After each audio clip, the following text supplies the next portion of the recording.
backend applications and we have multiple instances of our backend application. That is what we mean by horizontal scaling, if you remember, which is adding different machines of the same capacity instead of increasing the capacity of a single machine. That's what we mean by horizontal scaling. So for horizontal scaling, we add multiple instances of our backend, which means multiple servers, which are running the same code. And when we finally deploy our application, which is multiple instances of our application over the internet, and the internet traffic comes, our users start making requests to our backend, or they use our frontend, which in turn makes requests to our backend. All these requests from our client is distributed among all these instances. But before that, we are discussing about statelessness. Now, the only reason horizontal scaling is possible because of this property, which is called statelessness, which means this is possible because one server, one instance, one machine in this chain does not contain any kind of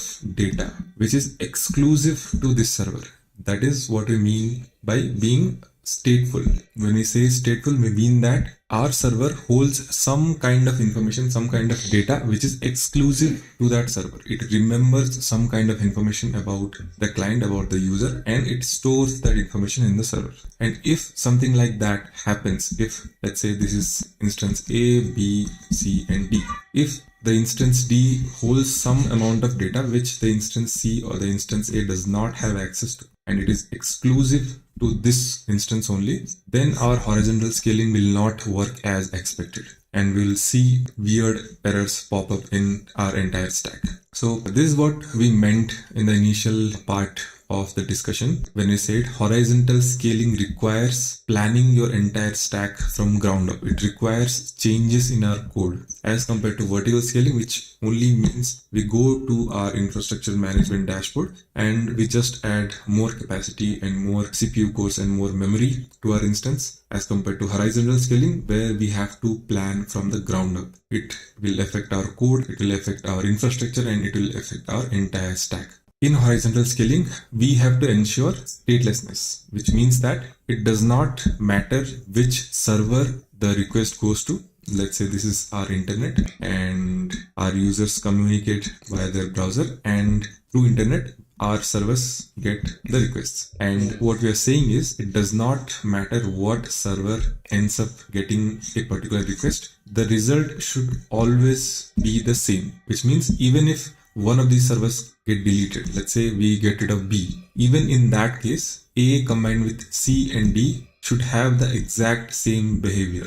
That's what we mean by statelessness. No instance of our server should hold any piece of information which is not accessible by all the instances, which means that any kind of data, if we need to persist any kind of data, then that should live somewhere here outside of all our servers, which can be accessed by any instance of our server. Okay, that's pretty much what we mean by statelessness, and a couple of examples of where we exactly use this statelessness property. One is sessions. In our typical authentication flow, when a user comes, they enter their password, they enter their email, and our server gets that request, it checks whatever authentication procedure, and finally it has. What's good, boys? I was actually watching this guy's videos in a sec.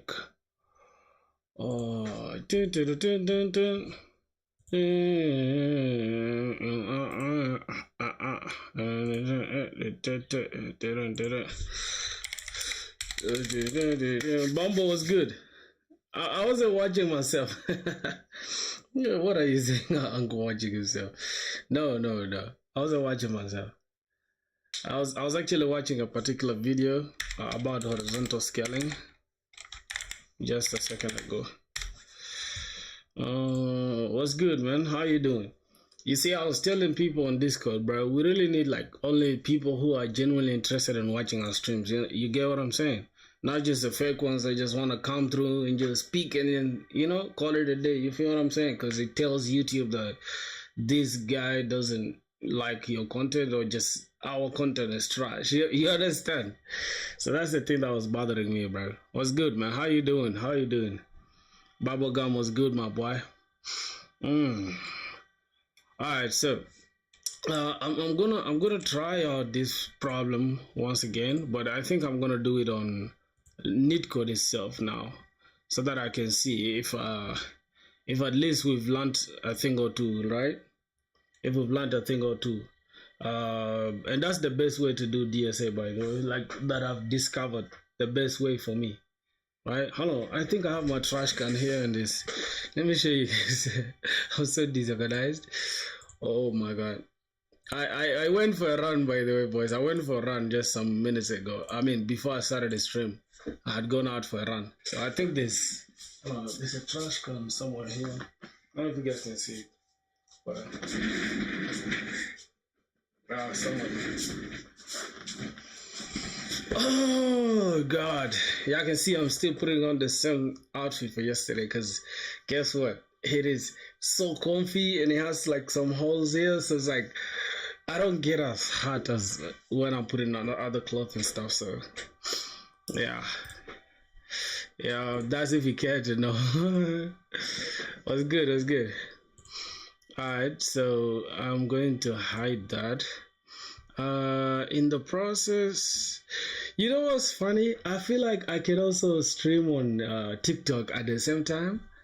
I don't know. Something tells me that that can happen. Let me first try it and see if it's going to allow us to do the stuff. And we can stream on both platforms at the same time. Let's try it out. Hopefully our M1 can handle that. If it doesn't handle it, then it is what it is. Because I love to stream on TikTok too. So let's see. For some reason, okay, I can see our camera. Is it because it's being used? Will it be a problem? Let me just try. Let me just try to configure it, okay? Oh, goodness. Will it really work? Okay.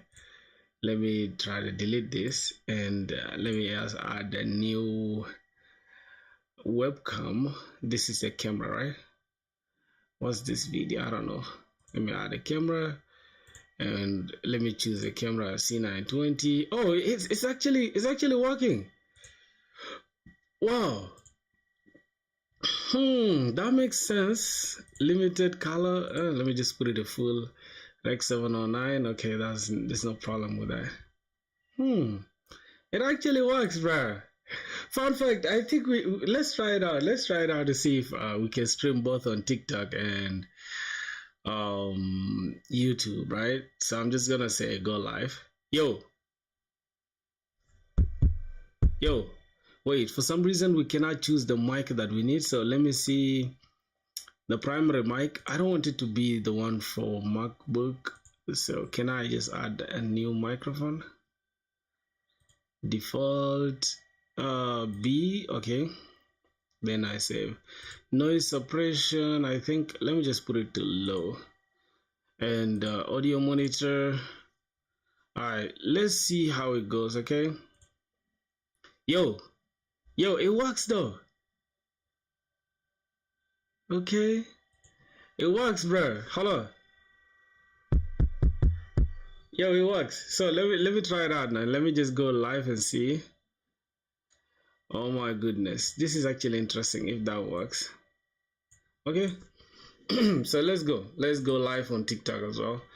Man, if it doesn't work, I'm gonna crash out. I'm just gonna say go live. Okay, just go live, whatever. Goodness, so we live on both platforms using the same hold on. We live on both platforms, I guess. Yo, brother, Shivam was good. Shivam said, what's her name? Shetia? Bro, your name is super hard. I can't even I don't know. I can't keep up with that. But yeah, what's good? Yeah, how you doing? So I think we live on both YouTube and TikTok at the same time. Let me first check it out on my TikTok. Let me see how it looks like. So hopefully it's looking clean. But for YouTube works very well. So let me check on my phone here. Let me see how we're looking. Let me just log in into my other TikTok account.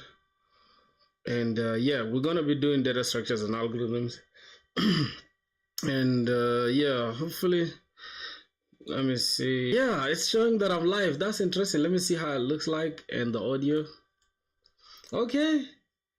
Yo, it's not bad though. If you ask me, the quality is not bad because given that we also live on YouTube at the same time, all right, not bad. So let me just let me go back to YouTube and see if it looks good. Okay. So boys, we live on both platforms. I like that. So let's see how it goes. But I'm mostly reading my brothers from YouTube's chat. So that's it, man. For TikTok, I just love to keep streaming on TikTok because it's nice, it's simple, you know. Anyways, we have a problem called products of array except self. Now this problem is a medium problem, but this problem is not easy at all, bro. This is not an easy problem at all. This is not an easy problem. So let's see how we can solve that. Given an integer array nums, return an array output where output I is the product of all the elements of nums except nums I. Now each product is guaranteed to fit in a 32-bit integer. Now the follow-up thing here is saying, could you solve it in O of n time without using the division operation? So yeah, this problem is hard, bro. Litco should stop making it medium. Anyways, let's see what the problem needs. So as we understand, the problem needs us to find the product. That means we are going to multiply every element. We're going to multiply every element here with every other element except itself. So if you see, we are multiplying everything except the nums I, that means itself, right? So if we are multiplying 1 times 2 times 4 times 6, that means we need to ignore out, we need to leave out this 1, and then we consider the rest. And if we are on the second one, which is this first index, we need to take 1, 4, 6 and leave out the rest. And if we are on index 2, we need to multiply 1, 2, 6 and leave out the rest. The same applies to 6. So let's try to solve it with the naive approach. So the naive approach, which is obviously not what the problem needs. The naive approach will be O of n squared, because we are going to need 2 for loops, and the first loop will, let's say the first loop will keep track of the product and then update it every time, right? Every time.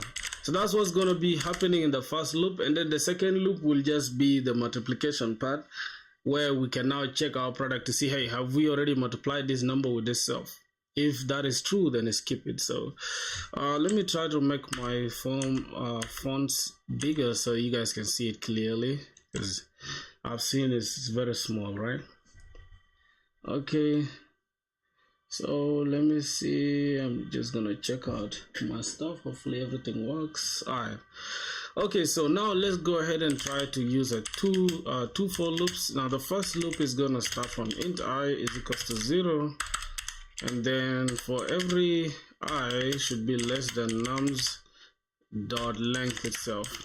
Now let's look at the length that we are trying to get. This is the length of this nums is 1, 2, 4, 6. So now we need to also create an array.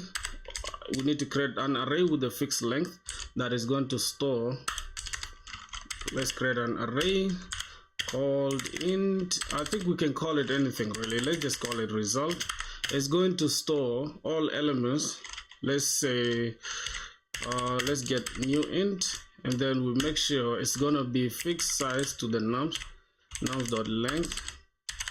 And that is going to be it. As you guys can see, we have that nums.length. Now we have this array that is going to be like the storage point for all the products. All right, so every product that we shall create, let me just make it easier like this. Let me just create this and then put this too, just like this. So what we're going to do is that whenever we multiply product, let's say product where we get the product of 1, assuming we are now in position, I'm just gonna say product and position, right?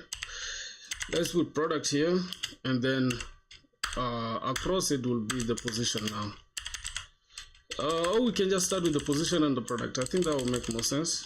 Position and then the product. So we can have something like this. And then now the position, assuming every array is 0 base index that starts with 0.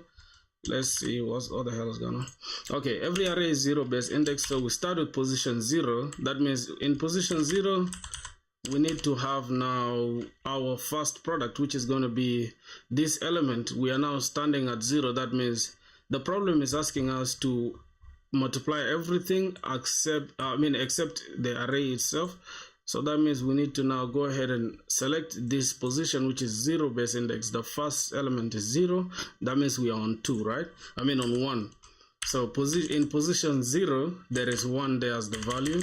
So we need to now go ahead and multiply or get the product of everything except that element in that position. So we're going to have 2 times 4 times 6. That is going to be our product, and it's going to be 2 times 6 is 12. Yep, times 4 is 24. So we have 24 there. And then the second one is also going to be the first index, which is index 1. And then the element or the value is 2. So we need to go ahead and now select whatever that is there, which is 1, 4, 6, except 2 itself. So let's say 1 times 4 times 6. So we shall have something like this. And then if you multiply that, what is it going to give us? Let me open this, because man, I don't want to use my brain power right now. Let's open a calculator real quick. Okay, so now as you can see, we have let me just make it easier. 2 times what? 2 times 4 times 6 is gonna give us, oh my god, not 48. Hold on, what's that? This is 2 times 4 times 6 is 48. My bad. What is my brain doing, bro? Okay, no problem. Let's open our calculator one more time. Let it just be nearby. So the next thing we're gonna do, matter of fact, let me just lay them down and then I get the solutions after. So the second one is going to be position 2, and then the element within position 2 is 4, and the same applies to this position 3. The element within position 3 is 6. Then let's go back here and then find the multiplication of the rest, which is the product. So in position 2 here we have 4. That means multiply 1, 2, 6. 1 times 2 times 6, and then we have the product there. The same applies here as well. Let's go ahead and multiply that. So in position 3 here we have 6, so multiply 1, 2, 4. We're gonna get 1, 2, and 4. Okay, so let's get the product of that. Now let me just open my calculator. I don't want to waste my time. Let's open the calculator. Okay, what's good, y'all? How are you guys doing, man? I'm talking to my people on YouTube, so how are you guys doing on TikTok? Let me hope you guys are fine, bro. I'm a little bit sweaty in here. Oh my god damn. Anyways, let's continue. So we have 2 times 4 times 6 is gonna be 48, as we have there. Interesting. Then we have 1, which is 1 already, so we just need to multiply 4 times 6, and we have 24. Okay, then let's just go ahead and put 24, and this is going to be 12, and then this is going to be 8. So now we have that in place. As you can see, for every element we are skipping itself, but we are multiplying the rest of the elements, given the array is going to be what we have here. The array is 1, 2, 4, and 6. So if the array is on position 0, which is the first element, we just leave it out and then we multiply the rest. If we're on position 1, which means we're on 2, we leave this 2 and then multiply the rest, and then so on and so forth. So let's go ahead and try to do that within this array of ours. So we have 2 for loops. The first thing we have is that we have an array of fixed size called nums.length. Now let's go ahead and create another nested loops within this, and it's going to be int j. It's going to be from where j is equals to 0, and then j should be less than nums.length as well. Nums.length, and then j, we should increment j every time. So j, we should increment it every time. Okay, then the same applies here as well. We need to increment I every time. Okay, so that's interesting. Now, from here it's easy for us to like approach the problem. We need to understand that within this here we need a product, right? So we're going to say int product is going to be the variable that is going to store the products, and every multiplication we need to begin by 1, right? Because obviously if you multiply by 0, we're going to get 0, right? So we need to start with the base multiplication here. So let's just say we need to start with oh my god, the base multiplication. We need to start with the base multiplication, which is going to be 1. Since 0 is going to give us a 0, and we don't need a 0. So now that is it. Now within here we need just an if check to first see as long as j is equals to I, then continue, right? We need to continue from here, or else let's just go ahead and now add the product, and find the product of the elements.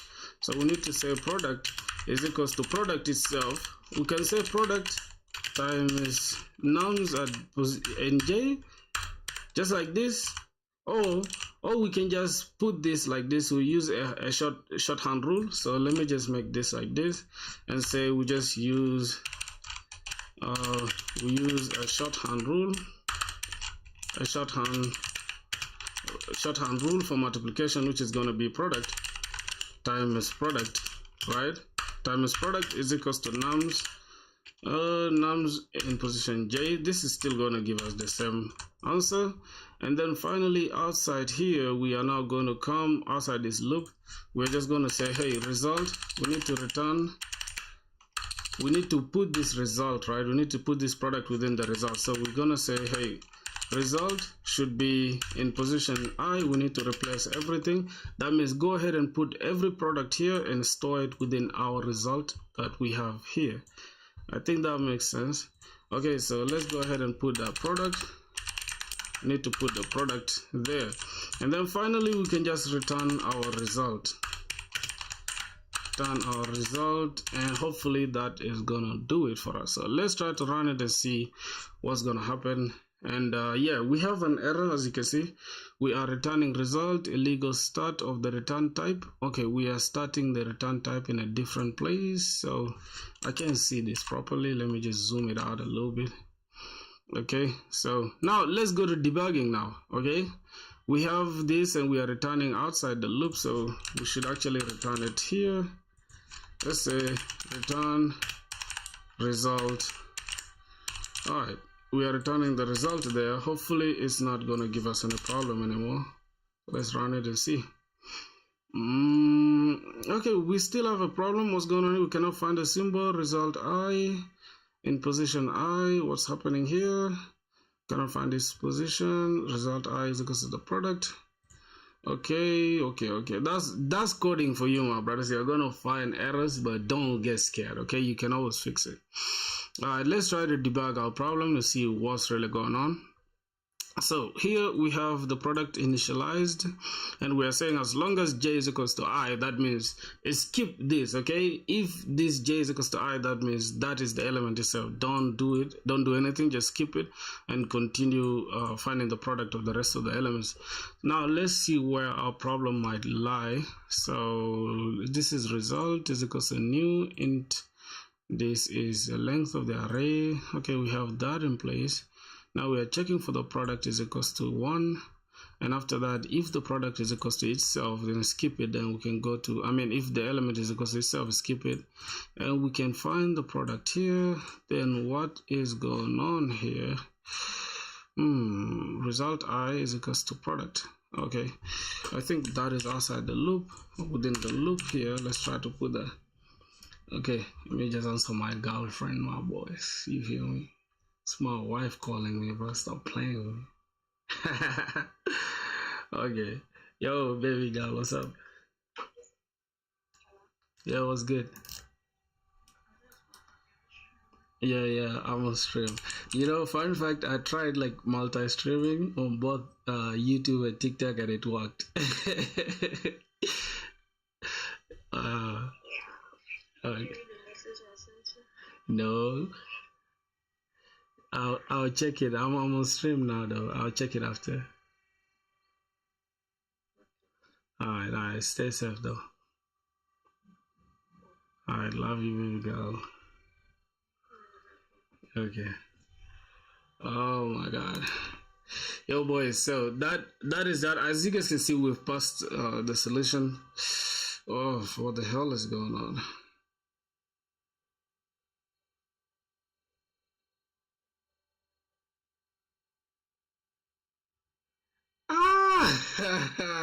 Yo, hold on, bro. This is some important information I need to reply to.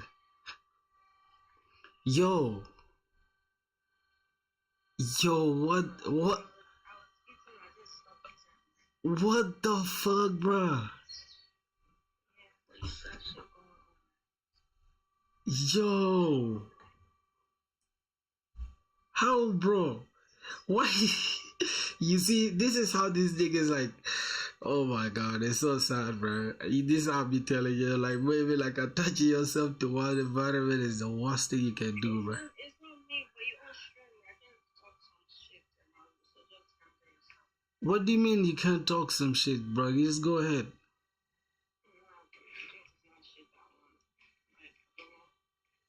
Okay. When I finish, I'll call you. But I'm planning to stream a lot, though, so I don't know. But it's okay, we shall talk.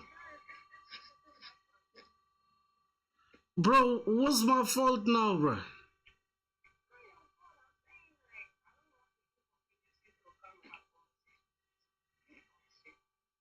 Alright, I'll call you when I'm done, alright?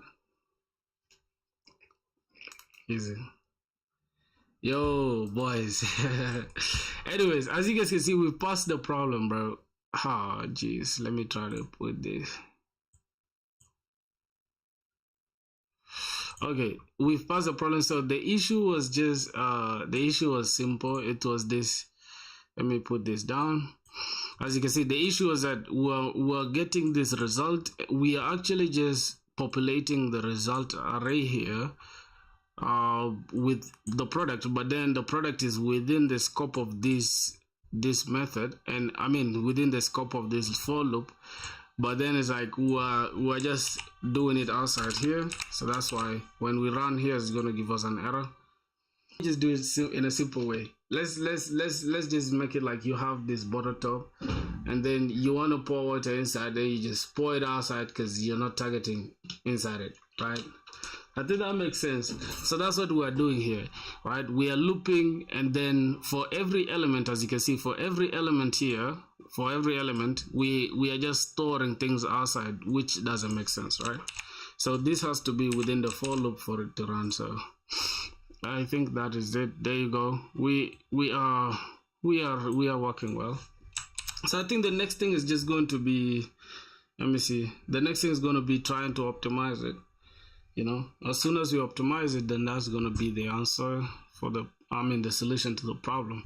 This is enough like this, but you can tell from the solution set here, from the problem set, we have a follow-up saying, hey, could you solve it in O of n time complexity without using the division operation?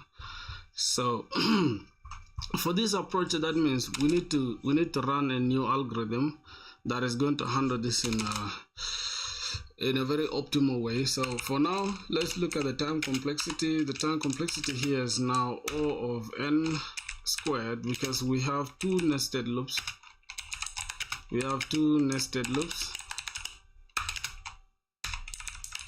Yep, we have two nested loops, so that's not gonna work. Let me just make this. Bro, I'm trying to. Hold on, let me connect this. Just give me a second. Oh my god.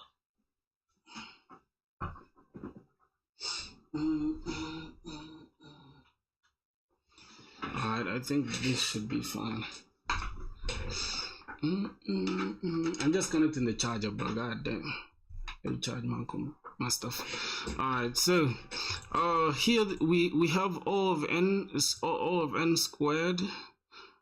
We have two nested loops, because obviously the first loop is going to run in O of n, O of n, and then the second one is going to run in. So this O is actually like the big O. That is the notation we use to calculate the time complexity, the time it takes for an operation to complete given the input size. So as the input size grows, then so is the time, and that's how we multiply the input size times input size in a given time complexity, which is O of n. Which is big O notation. It's going to give us the O of n time complexity. That means for every input size, we are growing by the factor of 2, right? And that is not okay. For our algorithm is very slow. Yeah, and for the space complexity, we are just using we are opening a new array. That means we are occupying a space, right? So space complexity, matter of fact, I think I should be writing them like this so that you guys can understand it. Space complexity is now going to be O of n, because we have a new array. So we have a new array, or we've created a new array. Let's just say we have created a new array. That means we are occupying space, right? And that's going to be O of n. That means for every input size that we have, we need to our array will grow according to the input size as well. So O of n is not bad. For the space, really is not our biggest problem, because space is very cheap compared to time. So let's look at this. This is going to be time complexity.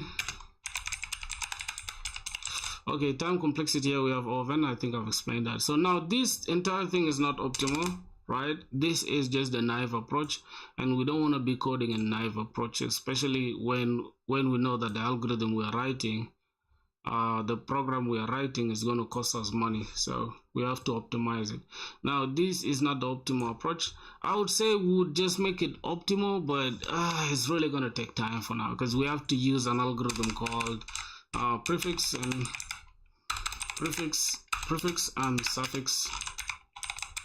suffix algorithm. That means we need to multiply. Let's say the product now will be the product of the suffix. That means we need to get the prefix product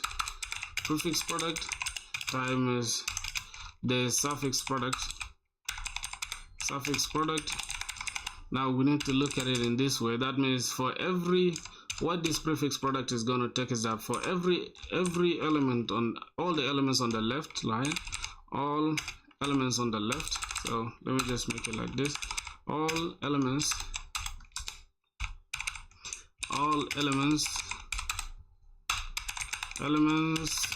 the left times all elements on the right, elements on the right, which is very optimal, because then we are not creating we are not really nesting our loops. We are not creating 2 for loops, where one for loop is handling the product and the other for loop is handling storage of the product within the array. That we're not going to be doing that. Oh my god, what am I doing?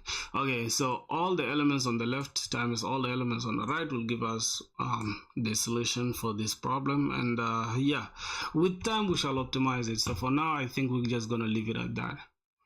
And then we can look into probably building something else, right? Because I'm planning to build a chat app, right? So I'm planning to build a chat app. That is like what I want to do for today, right? So let's look at our Notion. Matter of fact, let's open Excalibur, and then we can see what's going on. So now that was what we just did right now is data structures and algorithms. Yo, what's good, Nature? How you doing, my boy? You nigga calling me Unc, bro. I'm 24 years old. Stop calling me Unc, man. God damn. How you doing, my G? How's life, bro? But you guys are going crazy on Discord, man. That's crazy. Okay, so yesterday I actually addressed this problem, because a lot of people have been asking me, bro, what's the roadmap? What's the best roadmap to start coding? So I just wanted to talk about it a little bit, and then we can go into coding or planning our chat application system. So let's look at this. Now, the best way to learn if you really want to start coding is that you need to ask yourself, do you want to be a back-end developer or a front-end developer? Now, front-end developers literally just deal with logic. You don't get to see so much UI, you know. You might use Postman to like perform all the HTTP requests, all the CRUD operations, the create, read, update, delete on the back end, but you don't really have anything to do with the front end, just like that, unless you're trying to test, like, let's say operation, like you're doing open authorization, which is auth 2 on the front end. That's the only time you'll be required to do all that on the front end. But for now, let me just show you guys. So assuming I'm a developer just starting my career, right, as a developer, I would pick backend, right? Because then it is difficult at the start, but as soon as you start getting used to coding, you'll understand that it's not as hard as people make it seem. So yeah, I'll choose backend, but assuming you chose front end, you start with like the basics, which is HTML, CSS. Now, HTML is like the structure, the framework, like your skeleton, and the CSS is just your skin and how you look. And then JavaScript is how you move. Okay, when you move your hands, you get it, you're moving the structure together with the skin, right? So that is it, like in a nutshell. HTML, CSS, and JavaScript is what makes up a human being, like to put it in that analogy form. And TypeScript is almost like your drip, right? Because given if your drip is trash, right, if your drip is trash, you're not really like you're not really get that, you're not really gonna get the house like that. You feel what I'm saying? You're not gonna look good, so you gotta drip to look good. So that is a TypeScript for you. But in terms of coding, TypeScript is a superset of JavaScript. That means all JavaScript is valid TypeScript, but not all TypeScript is valid JavaScript. You understand? And TypeScript just adds static typing to JavaScript because JavaScript is dynamically typed, and a dynamically typed language is not good for enterprise level. It's only good for just simple projects that you're building. So that is just that. But as soon as you want to start working with enterprise level projects, you need to learn TypeScript. Why? Because you want to avoid things like runtime errors. Let's say you assign a character. Let's say you have a value like this. You have, like for JavaScript, I think there's let and const, right? So let's say let x is equals to y, is equals to 12 in JavaScript, right? And then you say, and then somewhere down in your code, you're gonna say let x is equals to let's say Emmanuel. So before you know it, you have this one here, which is, this is going to be an integer, right? This is going to result into an integer, and this is going to result into an array, right? Into a string. Oh my god, this, oh geez, okay, this will give us yep, just like this will give us a string. Now if you think about it, this is not good, because if you want your variable to only hold integers, and then somewhere in your code you forget that, hey, you had assigned this x to be an integer, then you go ahead and again assign it as a string, down the line you're gonna have so many bugs, and that's not gonna be okay. All right, so that's why you have to learn TypeScript, because if you learn TypeScript and you're using TypeScript, it will throw for you it will throw a type error to tell you, hey, there's a problem here, right? You cannot assign an integer to a string, and you cannot assign a string to an integer. So there you need to keep track of your types, and that's the only thing that TypeScript adds, and so many other things, obviously, like generics and other things that you will learn as soon as you start taking your front-end engineering skills seriously. Then you're gonna go to a framework, right? The mistake people make is that they don't understand the basics and then they jump into a framework. That is not really gonna help them. So make sure you understand the basics and the core skills of a language before jumping into a framework. So as soon as you finish JavaScript or TypeScript, then you can go to a framework. Now you can start with React, and from there you can jump to Next.js.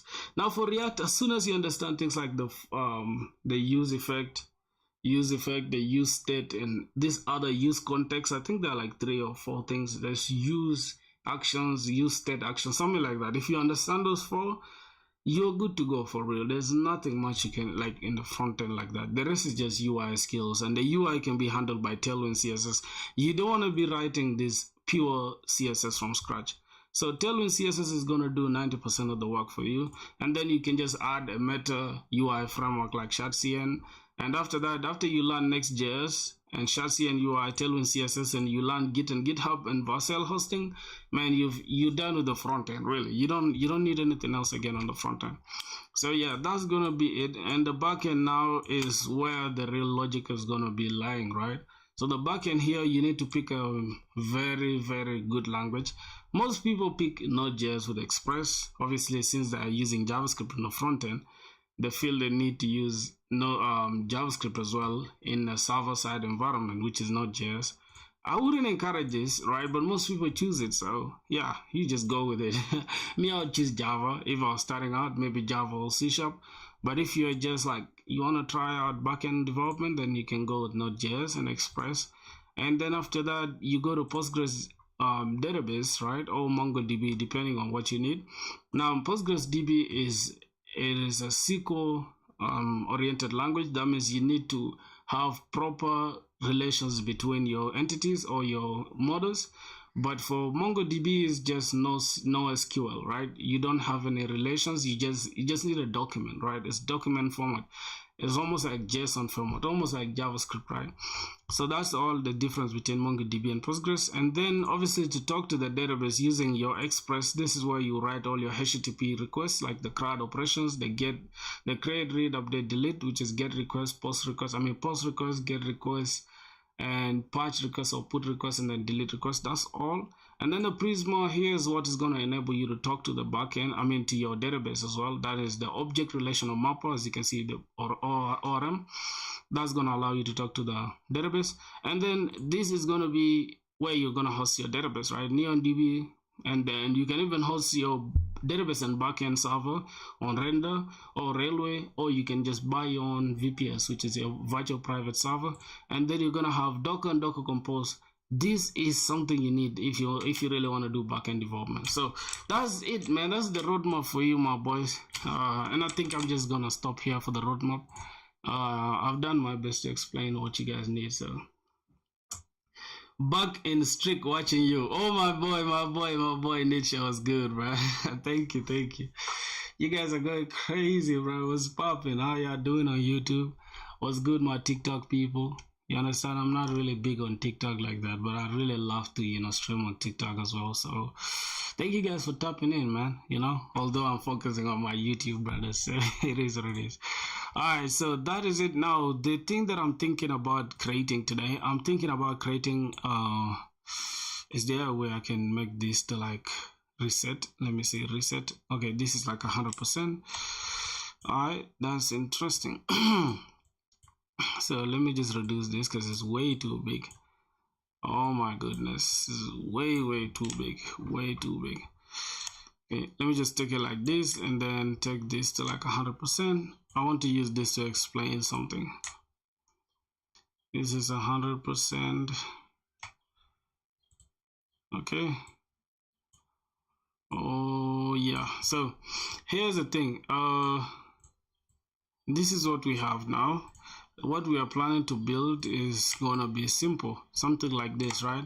A chat application, so somebody can send something from here and then this person can receive it, almost like how you send messages on WhatsApp, right?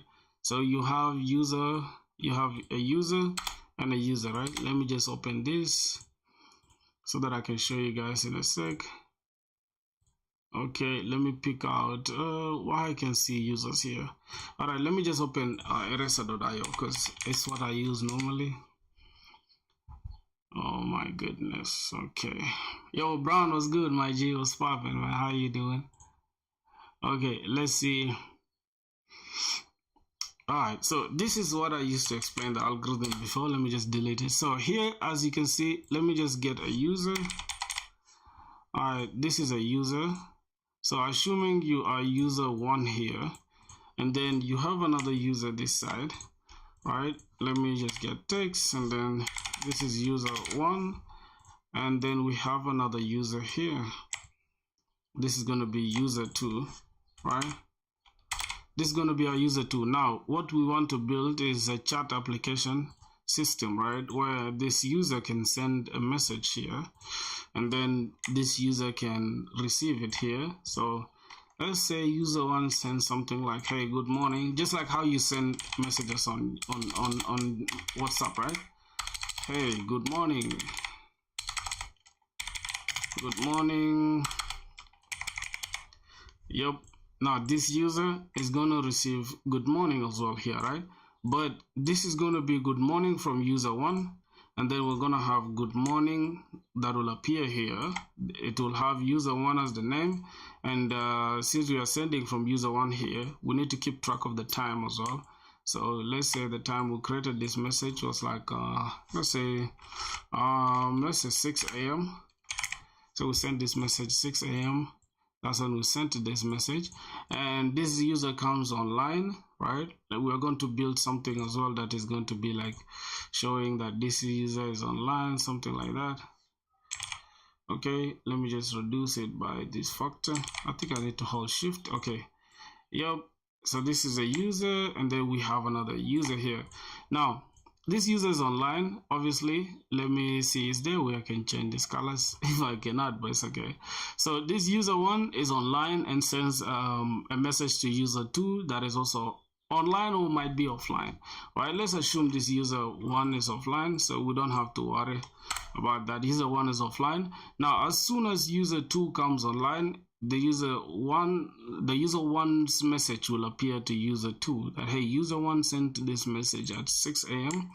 and yeah, we shall have the time that the message was sent. So we can just have something like sent at, we can have sent at, and then we have 6 a.m. and then message was received. You can just say received that, received that, received that. Or let's say he woke up at 7 a.m. and saw your message. So you can see those both time intervals. So that is basically the entire platform that we are going to build today. So that is going to be it, my boy. So I think we need to get into before we code it out, we need to plan it out and see how and what we are going to need to make sure we have this in place. So let's look at it from a perspective of what the messages are going to be sent and what we're going to be needing, right? So the requirements that we're going to be needing, let's just make it simple. Let's say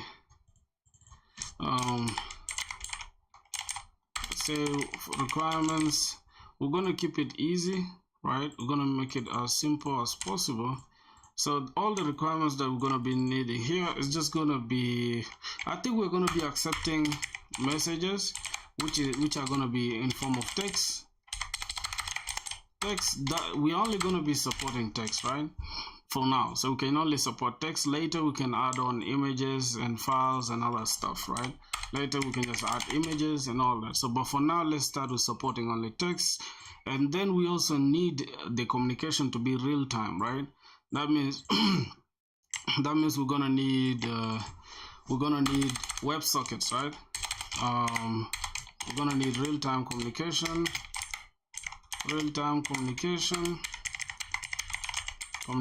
That means we're gonna need WebSockets for that. We're gonna need WebSockets for that as well. And then what else? I think that is it, right? From there, now what are we going to be supporting? We're going to be supporting users, right?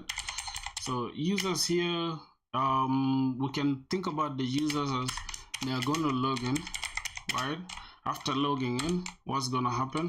So let's look at the user flow. We are done with this.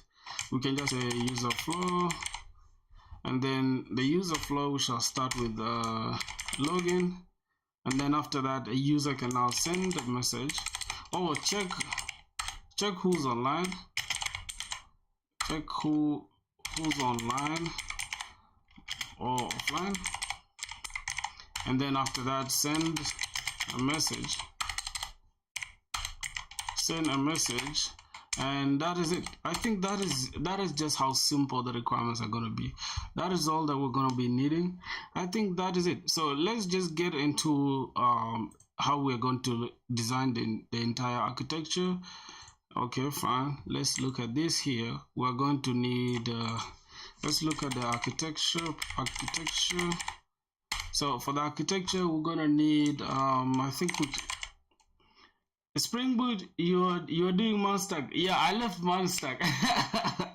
For all of you guys wondering, I left Monstack 7 months ago, right? No, not 7 months. 4 months ago, that's when I left Monstack. So yeah, I think you guys know what's up. So the architecture we're gonna need first for the front end, we're gonna need Next.js, obviously, because then we need super fast. We're gonna need super fast SR server-side rendering (SSR) and server-side generation (SSG) and server-side anything to do with the server components communication. We shall do it with Next.js, and then for the backend we can just keep it as Spring Boot. So that is going to be for the front end. Let's look at this. It's going to be for the front end. Front end is going to be that, and then the backend we're just going to be using Spring Boot. The Spring Boot, that is that for the server. That's going to be our server. And then our real-time communication, real-time communication, we're just going to be doing I think we can use socket, right? We can use socket IO. We can use socket IO or WebSocket. I think, yeah, socket IO or WebSocket. So that is that for the entire architecture. I really don't want this to be super complex. That's why I'm simplifying it like this. And that is it. So that's it, literally. Let's just go and try to see what we need and what we don't need. So all right, so now let's start with the user flow, which is the user login now, right? Let's start with the user, right? This is going to be our user. What are we going to take from this user? Let's look at the entity, the entities or the models, right? Let's look at the entities we're going to need for the user. We're going to need the username, right? We're going to need the username. I think the username, we can keep it as a primary key. No, not the primary key, really. We can start with the ID. The ID will be the primary key. So the ID or user ID, so that we can make it very readable. So user ID is going to be our primary key. Okay, we can just keep it as our primary key. And then the username can just be a string. Alright, this is going to be just a normal string. And then here as well, we're going to have this as you can keep it as long, just like this, long. Now here we might need JWT communication as well. I mean JWT authentication, it depends. So we have the username, and what else? Username, we don't need any full name or email or whatever. Do we really need the email? I doubt if we need the email. So we're just gonna take the username. Yeah, you can log in with your email and password as well. So let's just say email. Email is gonna be a string as well, and then password is gonna be a string, but it's gonna be hash. It's gonna be a hash password. That's what we're gonna need. And then lastly, we're just gonna need the created at timestamp and updated at. I think there's no way a user should be able to update. Maybe updating the name, I guess. It's okay. Updated at. I think that should be fine. So this should be our entire user entity. And then for the chat, we can have the chat entity here. So we can have the chat entity. Let's just make it like chat entity like this, and then we can have user entity here as well, and just remove this first part. Okay, just like that. Remove this first part. So I think we're good now. But for the chat, we're gonna need just like, I think we're gonna need the chat ID. Yep, the chat ID. which is going to be the primary key that is going to be connecting this. And then we're also going to need the user ID on the chat as well, because that's going to be the connection. So this is going to be what's going to connect them. Now this chat ID, we can keep it as string, as long as well. Chat ID is going to be type long. Now this string user ID should also be long, but this time it's going to be the foreign key. It's going to be the foreign key to the primary key. So this is what is going to connect us, the connection between this user ID with the chat ID, with the chat actually. So that is that. And then a user can have as many chats as well. So let me just make it like this, create some space. Okay, just like this. All right, we have something like that. Then here we can have this chat ID as well. We're gonna need chat ID. That is also gonna be long. And then here is going to be a foreign key. Now, I really don't think this user should be able to keep this, but we're just going to keep it like this. And then we can have a chat object here. So let's say this is going to be the chat object that is going to contain everything, right? The contents. This is going to contain all the stuff that the user wrote. So that is basically how we are going to plan out the entire thing. So we have the chat ID, the user ID as a foreign key, and then we're going to have the content, which is whatever is inside the chat. Then this is going to be a string. We can keep it as string. And then finally, yeah, a string should be enough for what the user is going to send us the chat. Later, if we're gonna support images and then image URLs and stuff, we shall add it. But for now, that is okay. So we're gonna just keep it simple like this. This is how our entities are gonna look. From where you learned Spring Boot, man? Did you learn Spring, JWC, Hibernate, servlet, multi-threading, and all that? Yeah, for sure. But I haven't learned multi-threading. It's not really very required right now. You get? That is in advanced Java. But as soon as I need it, I'll learn it. So we're just gonna call this chat app system design. Chat app system design. And that's basically it. So we can now go to coding out this entire thing for now. And then let's see now for this chat, what else do we guys need, bro, as our chat? Yo, Kibo, what's good, my dog? What's good, my brother? How you doing? I just saw you on TikTok right now. What's poppin'?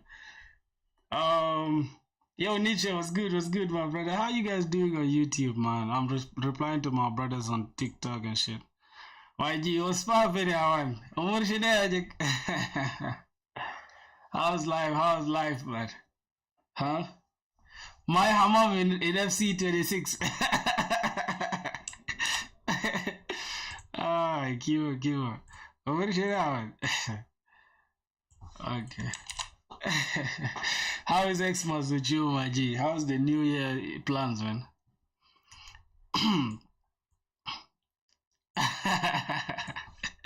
We shall meet, no problem, we shall meet. We just here grinding, bro, man. Alright. It's all good, brother. So, let me just go now and then code out this entire plan. Don't make me scared of a day for you. Bro, you dumbass nigga. Listen. I'm ready, bro. Like, let me tell you, bro. There's no problem. I saw with the Gaelic. I'll call you when I come. You better be ready, bro. I'll beat you 10 and I'll post it on online. Or maybe I'll beat you on live. I think beating you on live is the best.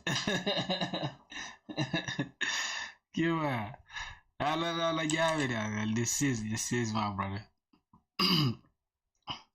Yeah, let's jam it out, brother. Easy, all good. Okay, let's open IntelliJ and then code out this entire thing.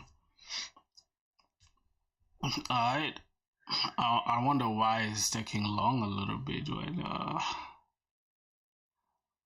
Okay, bro. Open up real quick. God damn.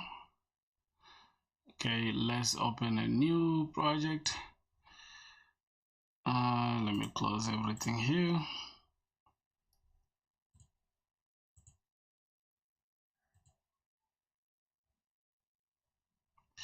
Okay, so we have a new Spring Boot application. We're just gonna say chat system. I think we can just call this chat, or maybe we can say filter chat. Yeah, I like to put my name in this stuff, so let's say filter chat. Yep, something like that. Filter chat. I think. Yep, filter chat makes sense. And then let's look at this. I think we can even we can just attach it to Git straight, and then we start tracking our application. But that's it.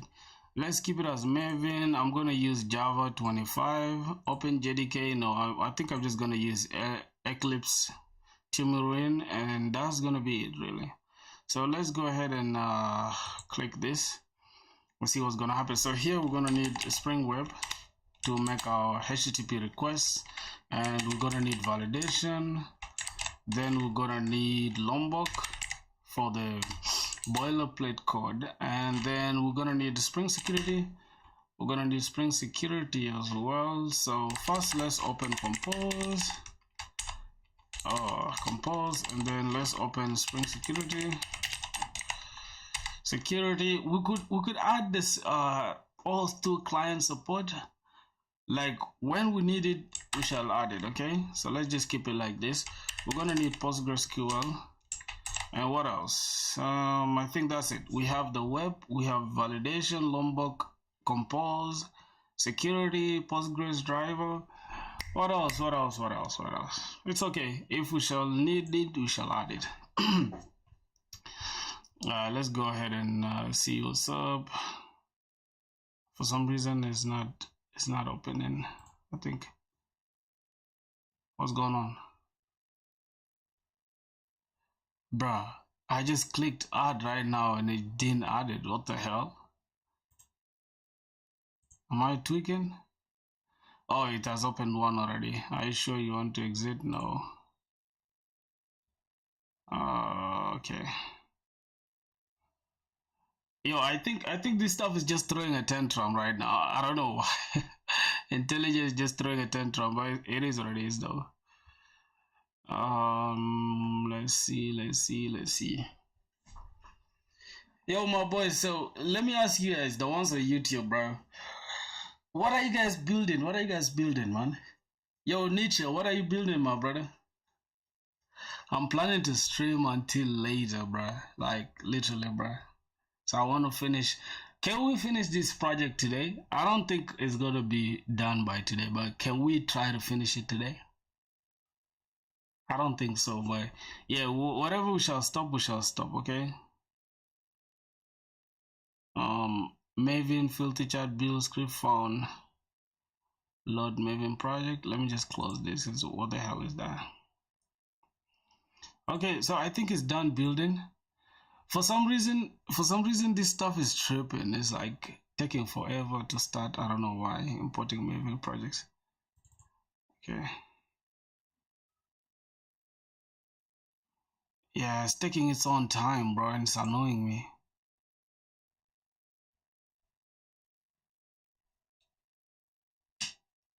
Deep Y was good, bro. Where did you learn the Spring Boot? I think I taught myself, bro. Like, I just taught myself this stuff.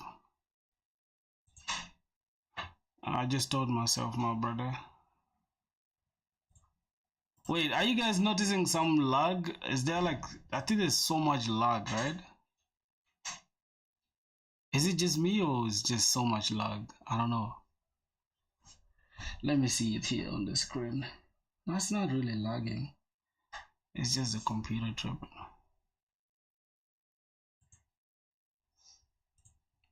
Okay. All right.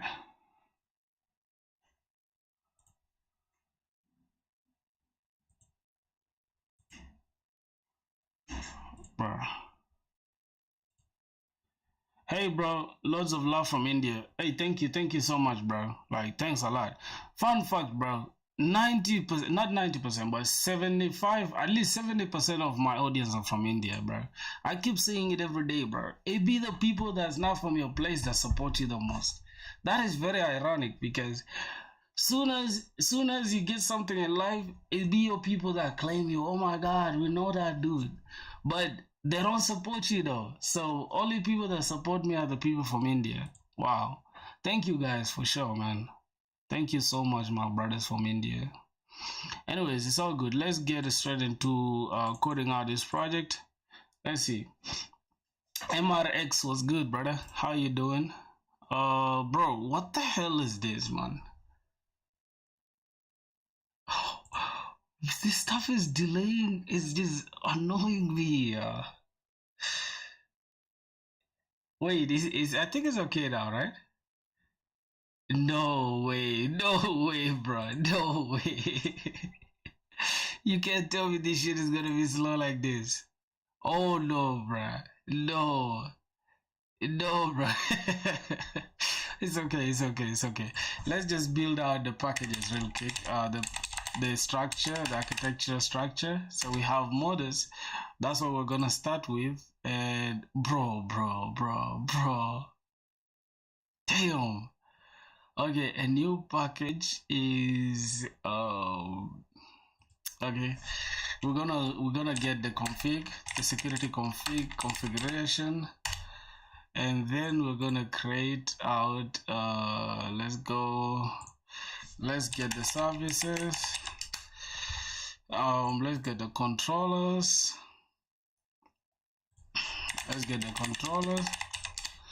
and let's get oh my god, we have the config, the controllers, the motors, the services, and then the repositories.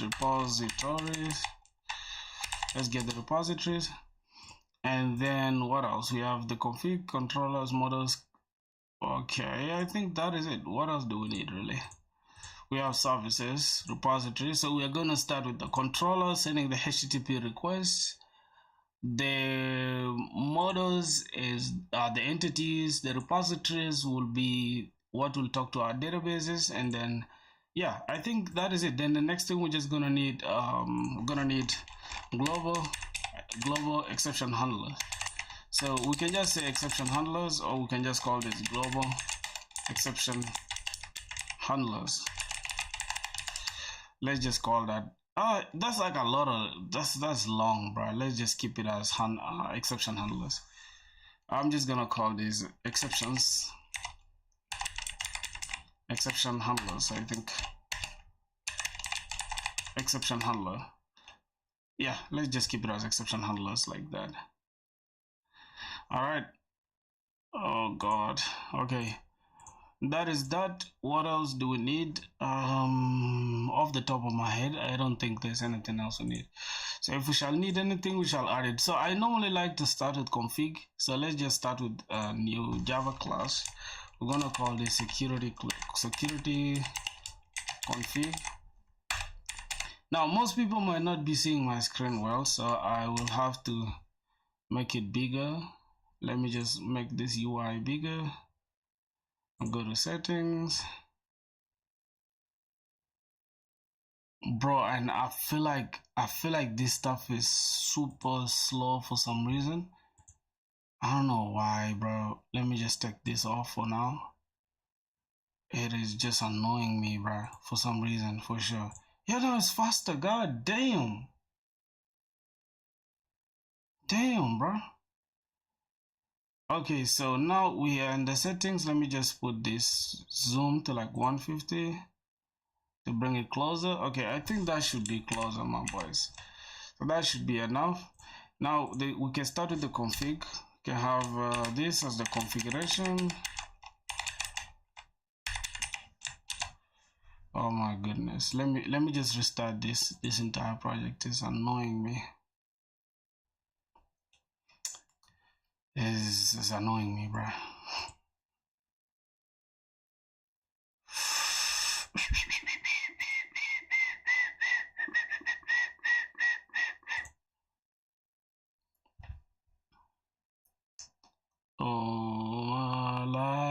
Oh my life. Okay, we'll close this off. So now the only thing we have here is this TikTok, and yeah, I think TikTok is not really it's not stressing our stuff, but we have this. Let me just quit Docker Compose for now. Yeah, okay, that's fine. Quit Docker desktop. Alright, so let's now go ahead and open this once again. Yeah, how are you guys doing, bro? Oh my god. Oh, we're chilling, man. We're vibing. What's up, YouTube? How are you guys doing, my brothers? So we're streaming on both YouTube and TikTok at the same time. It's crazy work, right?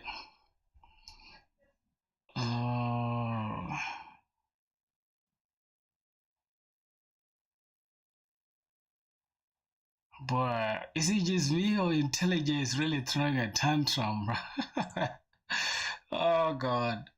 Okay, it's fine. It's fine. We can manage with it like that. God.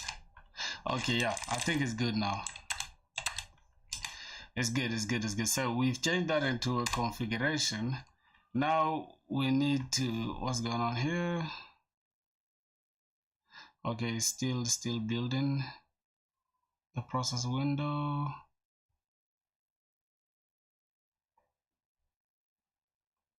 Okay, so now let's look at this and then we check for configuration.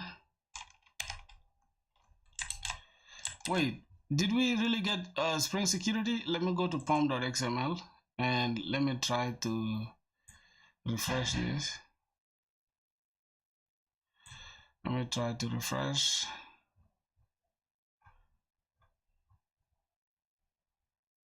Okay. Keep charging? What do you mean by keep charging, bro? You're doing great, man. Just improve the internet, maybe. The internet is super fast. I can't even lie, bro. My internet is super. If I think I can show you guys my internet speed, just give me a sec. It's not my internet the problem. I think it's my computer that is the bottleneck here. You get it? I think it's my computer as the bottleneck. Let me show you this speed. This speed is insane, bro. Check it out. See there, for streaming, like especially just 1080p content, you're not like streaming 4K. This stuff should be able to handle it. I think you can see the speed up and down. You know what matters for streaming is upload speed, right? So the upload speed is about 90 something, right? So that is all you need for like streaming. You're streaming, you don't need the download speed. You get? So I think it's not actually the stream that's a problem. It's just the computer that's a problem for some reason, I think. Let me see. Yep. So now it's working. It's working. But I cannot find this. I cannot change this into configuration. I don't know why. I cannot find everything else. So what I'm gonna do? Just give me a sec. I'm gonna put this chart to the side, and then okay. How can I? Background opacity. Okay. Yep, it's transparent enough for me to see it, but also it's not destructive. Okay, let me change this into config. Yeah, so it's not really helping. That's okay. So here for these, let's try to add this bean. Yeah, there's a problem. There's a problem for real. There's a problem. Let me go back to pom.xml and see what's the problem. Let's go to status.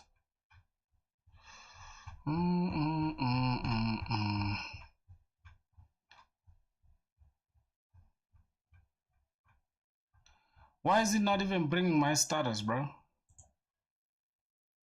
Okay, let's just build it again from scratch. Okay, let's build this filthy chart from scratch. Let's go here.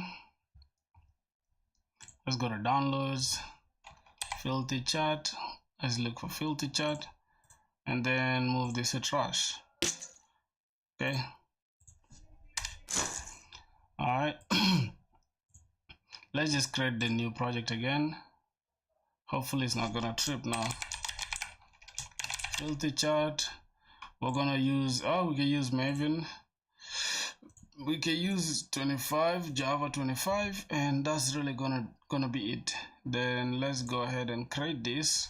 We're gonna need the web, Spring Web, and then we're gonna need Spring Security.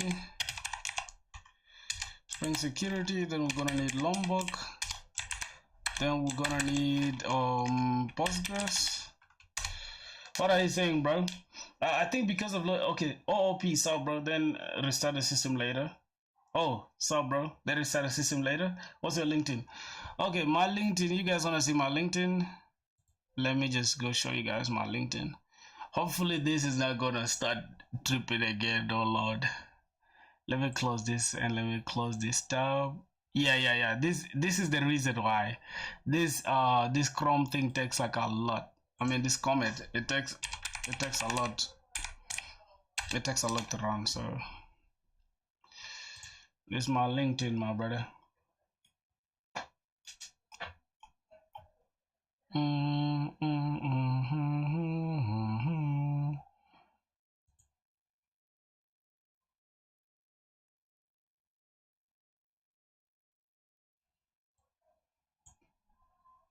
Okay.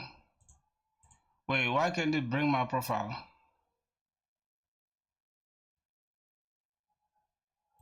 Yep, there you go. That's my name right there, Emmanuel Francis. That's my LinkedIn.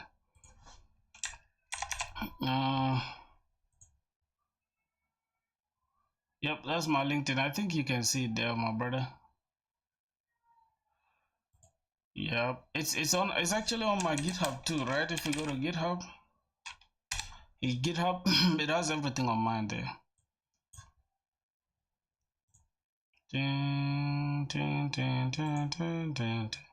Yeah. This memory of this stuff is not really enough. That's why it's stripping.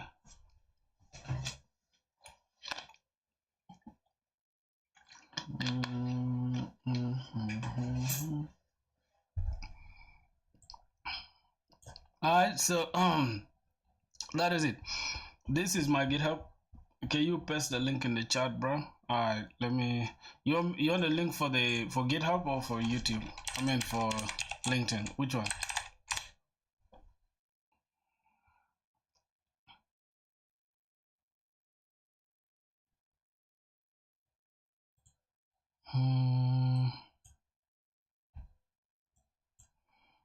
Okay, this is view your channel.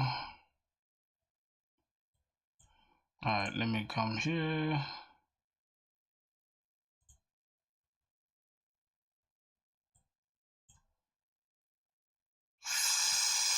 Yep. Let me go send it. Alright, this is the LinkedIn, and then this is the one for GitHub. Okay.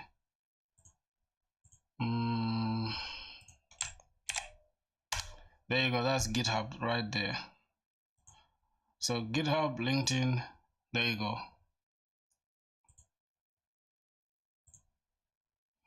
Okay, so we're gonna need Postgres driver. So we have web security, Lombok, Postgres driver. What else?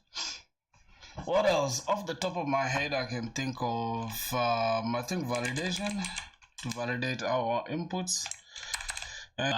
Oh my god, this name is so hard. Mohan